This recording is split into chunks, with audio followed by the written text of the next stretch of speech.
Welcome to the JJ's Declutter podcast, where we tackle the mess and stress to make space for what truly matters. I'm Janis, here with Julie, and together we're sharing our best tips, tricks, and a little humor to help you declutter your home, mind, and life. Whether it's procrastination or piles of stuff, we're here to help you make real progress. Let's dive in. Welcome back to the JJ's Declutter podcast, magazine moments. So, the holidays are officially over and the decorations are down, or at least they're aggressively shoved back into bins. And now it's January and we're all standing in the middle of the mess thinking, what just happened to my life and my bank account? Because between the leftover cookies and the totally wrecked sleep schedule and the credit card bills that just keep showing up uninvited, it's a lot. So today we're tackling the post-holiday reset from 3 angles, inspired by 3 articles. Your overstuffed pantry, your wallet, which is currently crying quietly in the corner, and your completely destroyed routine. Yes, December is basically a festive blur, and then January 1st shows up like, okay, back to normal now. Ma'am, no, that's not how this works. So today we're talking about what resetting actually looks like without punishing ourselves for having enjoyed the holidays. Because guilt is not productive and misery is not a goal. First up, we're diving into Shop Your Pantry First from fooddrinklife.com. So let's start with something practical and immediate. Your kitchen. Specifically, shopping your pantry before you shop the actual store. And here's the statistic that gets everyone's attention. The average family of 4 spends almost $3,000 a year on food that never gets eaten. Not food that fed your family, food that went straight to the trash.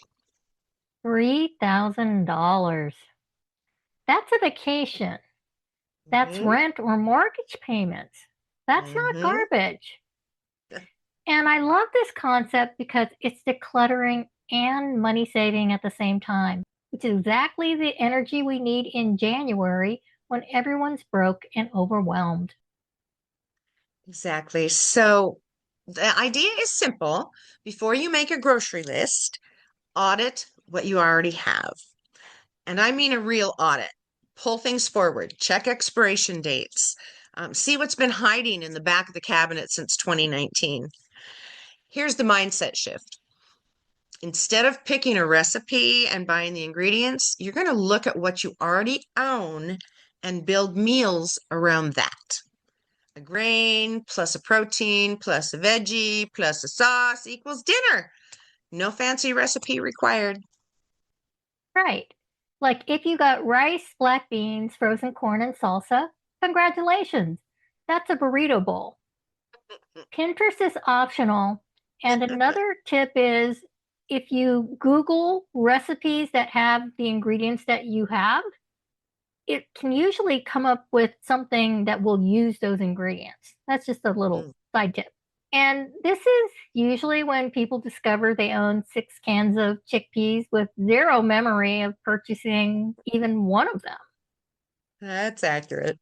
Now, let's talk storage. Airtight containers help dry goods last longer, and it keeps out pests. Use your freezer strategically. Cheese, bread, even tomato paste can be frozen. My favorite tip, create a use first bin. So anything that's opened or close to expiring goes in there. It's a visual reminder to finish what you already started instead of opening something new. And can we backtrack a little bit on the tomato paste thing? Because freezing it in ice cubes or flattening it in a freezer bag and breaking off what you need is genius. Because we all only need 1 tablespoon and the rest turns fuzzy by the next week. True. Which brings us perfectly to our next article, No Spend Challenge from lifewithlessmess.com. Julie, explain No Spend January for anyone who's new to this, because I feel like this is going to hit home with a lot of listeners. I think so too. No spend January is exactly what it sounds like. Spending as little as possible and buying only necessities. And it works because December is basically a financial free for all. Gifts, food, parties, travel. And then January shows up and you're surrounded by stuff, but your bank account is empty. I feel personally attacked, and we're only 5 minutes in. But honestly, the benefits go way beyond money. It stops impulse spending. It forces you to use what you already own. And my favorite part, it completely stops the flow of new clutter into your house. Yes. And it's better for the environment too. Now, here's your key. You make your own rules. There is no spend January police. Common rules look like this. No coffee shops. Groceries are allowed, but shop the pantry first. Delete Amazon. Turn off notifications. Do what you must. Well, that's kind of harsh. I know. Delete Amazon, but Amazon is absolutely a danger zone.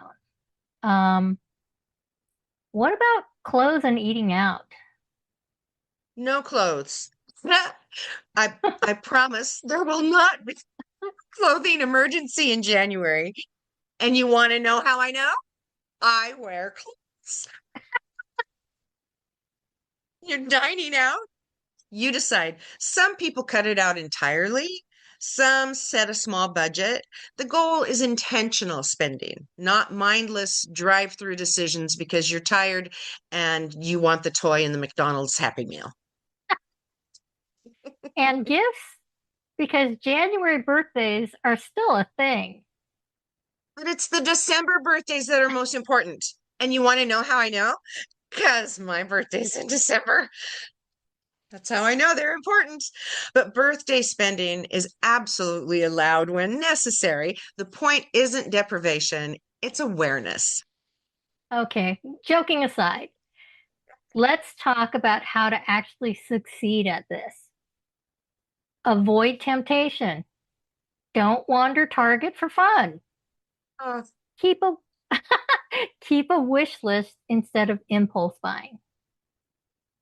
Find an accountability buddy and find free entertainment. So go to the library, go on walks, try game nights, and online grocery shopping and pickup deserves a standing ovation. it really does. That small fee that they charge you, it saves you from impulse purchases, it saves time and keeps you on your list. It is worth it. And one other little thing I want to say about that is when we had COVID, I was literally doing the online shopping for a bunch of our customers, and which I just loved doing.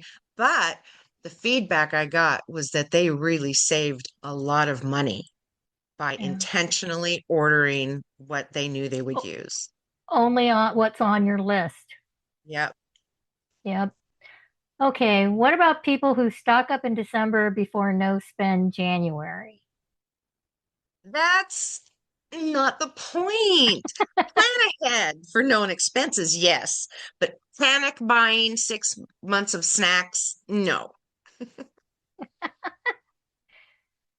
Now let's talk about the blog article from zennutri.com regarding how to transition back to normalcy after the holidays. Because even if your pantry and spending are under control, your daily schedule is still a mess since the holidays completely destroyed our routines. Oh, this is real.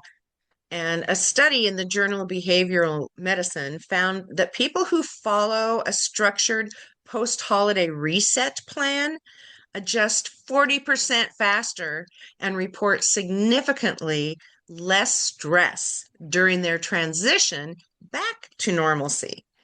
And the key word here is structured, not rigid, not punishing, but structured. You need anchor points in your day. For example, start small and pick a few key activities you'll do at specific times every day. Maybe it's your morning coffee at 7 a.m., a midday walk at noon, or an evening wind down routine at 9 p.m. These consistent touch points help your body and your mind adjust back to normal rhythms and gives your brain landmarks instead of chaos. Now, one of the biggest holiday disruptions is to your sleep cycle. The late night celebrations, the morning brunches, traveling across time zones, your internal clock is completely confused. So try moving your bedtime 15 minutes earlier each night until you reach your ideal schedule. Sleep researchers say this approach is 60% more effective than trying to force an immediate change. Your body responds better to incremental changes. And create a peaceful bedtime environment. Maybe some natural sleep support. Definitely no screens for the last hour before bed. And let's talk about getting back on track with eating after treating December like calories magically don't count. This is not the time for extreme resets. No juice cleanses. No, I'm only eating kale for the next 30 days. Your body isn't asking for punishment. It's asking for balance. So hydration, real food, and steady nourishment will take you much further than harsh restrictions, which only add stress to an already difficult transition. Post-holiday fatigue is a real thing, both physically and emotionally. December asks a lot of us, and when January shows up, your body doesn't need punishment. It needs recovery. And the best way to resume exercise after the holidays isn't jumping into intense workouts of guilt. What helps is gentle movement, a short walk, light stretching, moving your body in ways that feel supportive. Exercise should feel like care, not consequences. So, emotionally, many people experience a holiday hangover. That quiet sadness when the excitement fades and it's suddenly just Tuesday. That's completely normal. Staying connected during this transition matters. A walk with a friend, a phone call, something to look forward to. January isn't about snapping back. It's about easing forward, kindly, intentionally, one small habit at a time. So here's the takeaway. The post-holiday reset doesn't need to be harsh. It's about intentional, doable changes, not punishment. Pick one thing: pantry, spending, sleep, just one. Give yourself grace. The holidays happened. You're human. This is a transition, not a failure. Small changes compound.